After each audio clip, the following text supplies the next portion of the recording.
দেখুন, এই যে রায় হয়েছে এটা কোনোভাবে কারো পক্ষে কাম্য ছিল না। এই আমাদের যে আন্দোলন, আমি আন্দোলনের সঙ্গে আন্দোলন থেকে শুরু করব।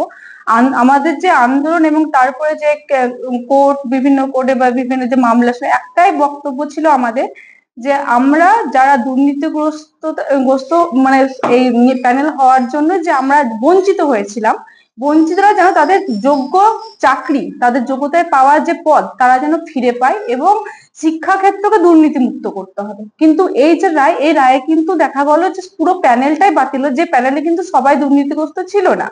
যারা সঠিক যোগ্যতার ভিত্তিতে চাকরি পেয়েছে আজ তারাও কিন্তু এই রায়ের জন্য ভীষণভাবে ক্ষতিগ্রস্ত হলো।